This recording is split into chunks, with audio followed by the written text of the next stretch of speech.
They did not fall in battle against a visible enemy. They were not lost to chance or terrain.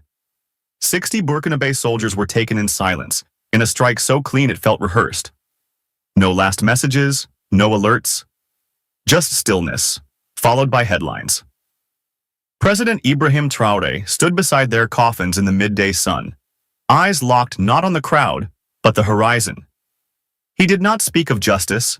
He did not beg the world to care. He let the silence settle like dust across a nation already bruised by memory. Each coffin was wrapped in the flag of a country trying to stand without permission. And that day, under the weight of the heat and the watching sky, Burkina Faso refused to bow. Just days earlier, the same president had declined a Western diplomatic gesture. No medals, no photo opportunities, no empty promises of strategic partnership. He had simply said no, and now 60 soldiers were gone. In Ouagadougou, the question passed like static from market stalls to mosque courtyards. Was this a coincidence, or was it the cost of dignity?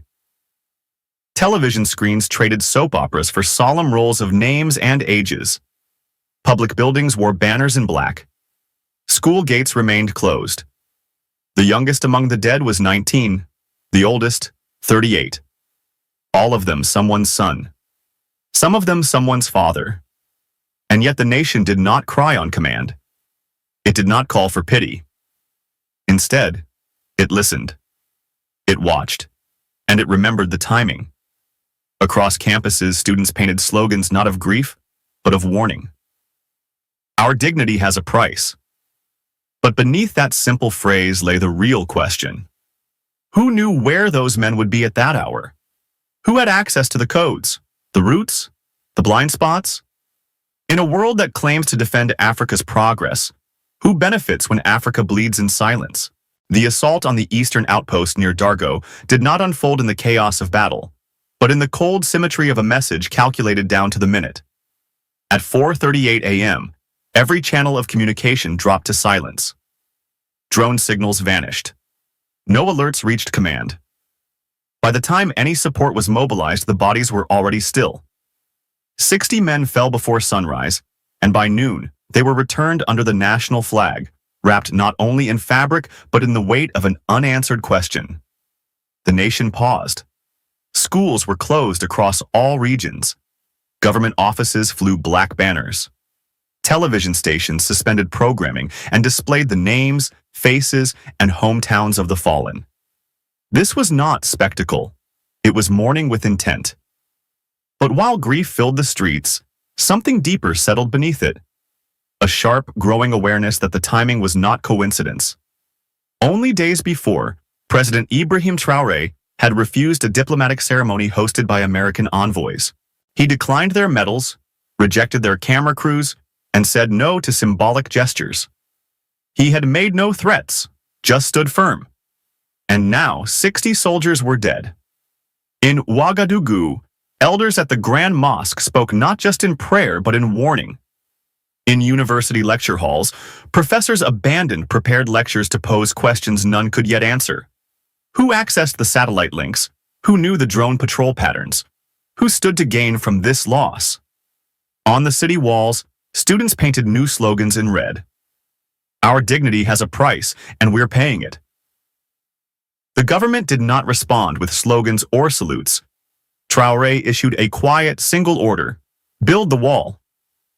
But the wall was not made of concrete. It began with mobilization. Drone fabrication equipment was transferred to the Eastern Corridor. An abandoned industrial complex from the Sankara era reopened its gates. Engineers swept dust from workbenches. Blueprints were unrolled. The first composite drone shells were poured by local hands using local resources. Not one foreign consultant was called. In Ziniara, a blacksmith taught schoolboys how to forge structural beams from recycled metal.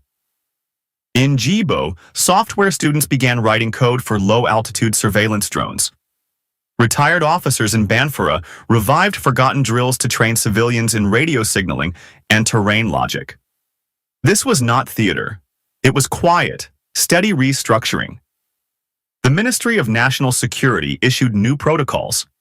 Each of the 13 regions received direct funding for decentralized readiness. Farmers formed patrol units in their own fields. Former teachers became emergency instructors. Community halls were repurposed into regional defense hubs. Traoré's administration launched Operation Copelo, a sweeping program designed to institutionalize readiness. It wasn't just about equipment, it was about mindset. The operation trained civilians in early warning systems, drone detection, terrain reading, and coordinated local defense.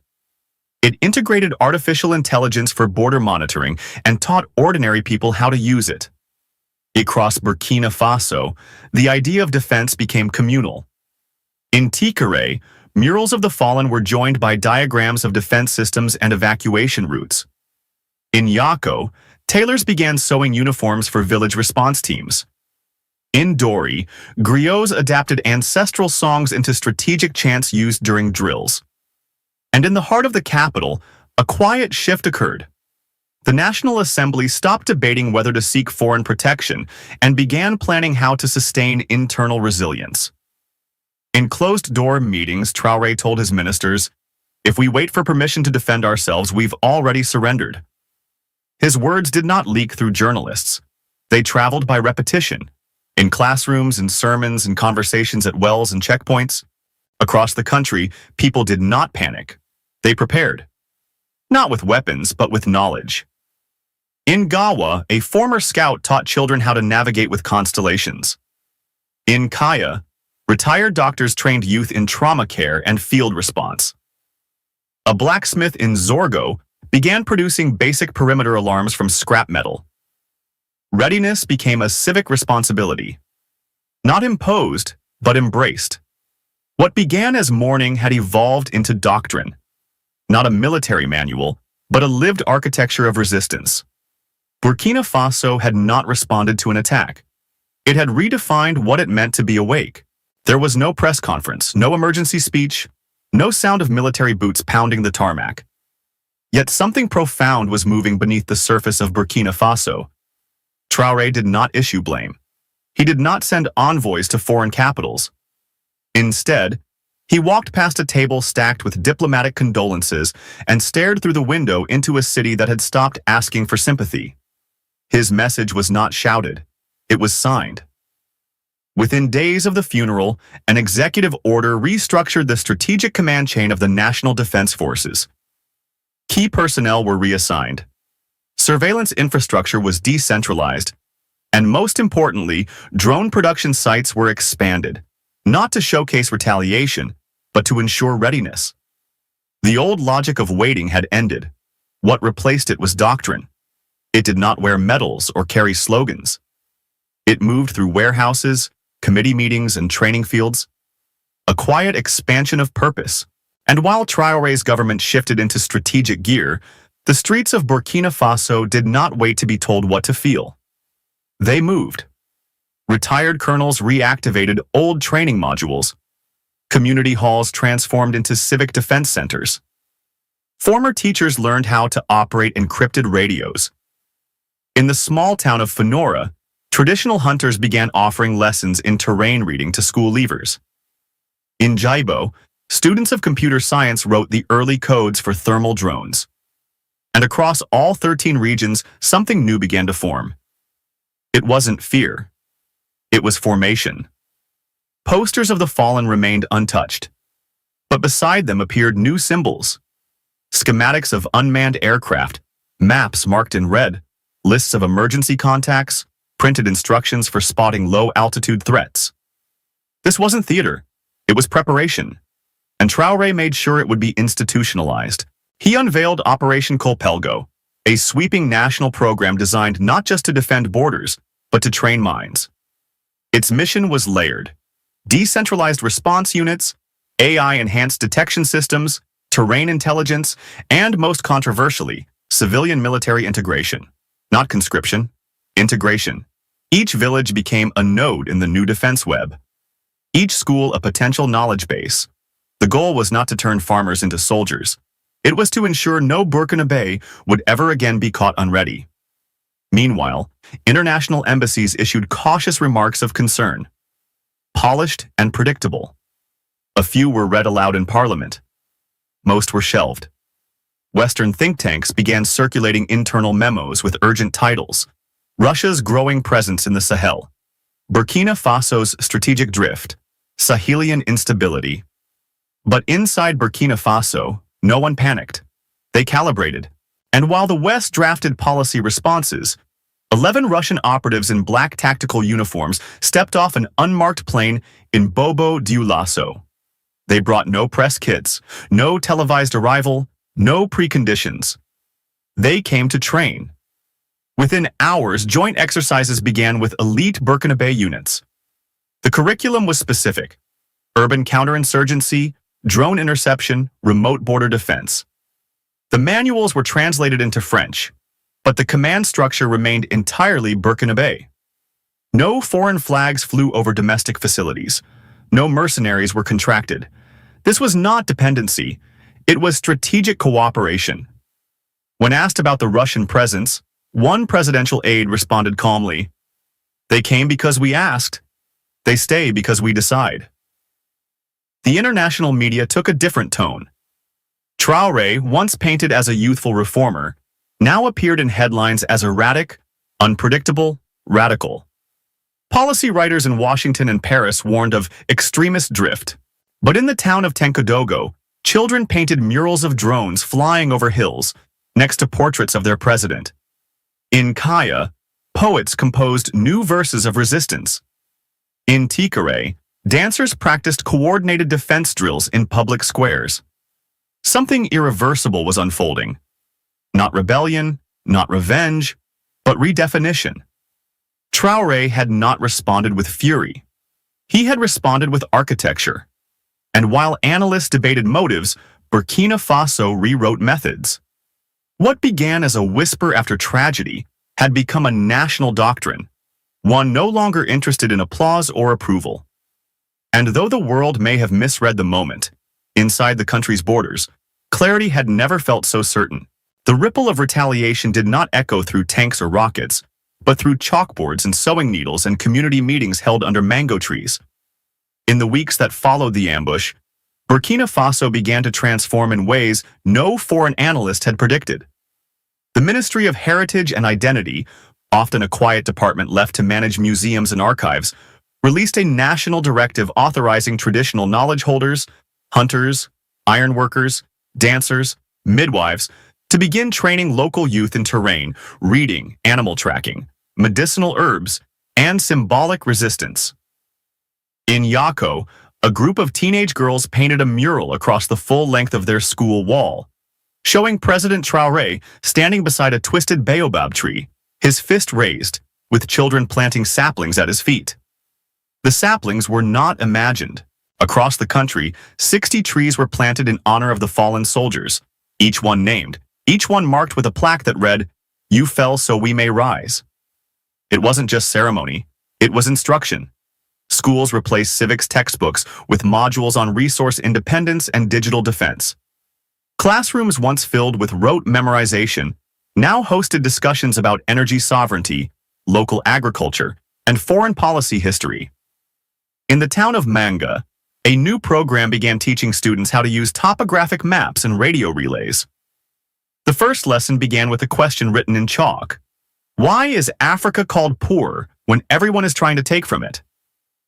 In Funora, village elders who had not stepped into classrooms for decades returned as guest instructors, teaching how rivers changed with seasons and how to navigate terrain using starlight. In Gawa, retired scouts showed boys how to track human footprints across scorched earth. It wasn't only the youth that adapted. Cultural centers began hosting community screenings of documentaries about non-aligned nations, revolutionary leaders, and the history of the CFA franc. Across Ouagadougou, young painters turned old propaganda posters into new expressions of defiance and renewal. Cartoons went viral on WhatsApp. Western diplomats portrayed as poker players stunned to discover that Burkina Faso had folded the franc and raised a coalition instead. But this was not theater. The Ministry of Finance released a confidential roadmap for fiscal delinking. Currency reserves were quietly moved. Trade dependencies were mapped. Chinese officials were approached to explore liquidity guarantees. None of this was made for headlines. It was made for continuity. The government began reviewing all major infrastructure contracts, highways, rail lines, hydroelectric stations. Any project judged exploitative would be reclaimed. Foreign consulting firms started pulling out. Western embassies protested.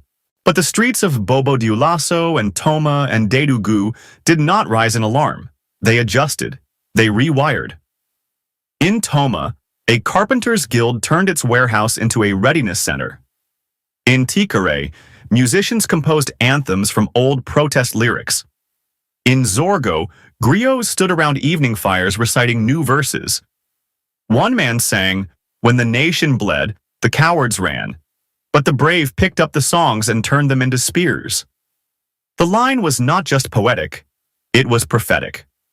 The idea of defense had left the barracks and entered the bloodstream of the people. Mothers began teaching their children to name not only the heroes, but the patterns of betrayal. Resistance had become familial, generational, even spiritual. In rural churches and mosques, sermons shifted tone. No longer just prayers for peace, but reflections on vigilance. In Kaya, a priest asked his congregation, "What good is freedom if we're too afraid to defend it?" In Banfora, an imam called for a national fast, not to mourn the dead, but to prepare the living. The phrase "never again unready" appeared on shop fronts, school bags, and the sides of water tanks. It was not state branding, it was shared belief. Traoré had not instructed a culture shift. He had provoked one.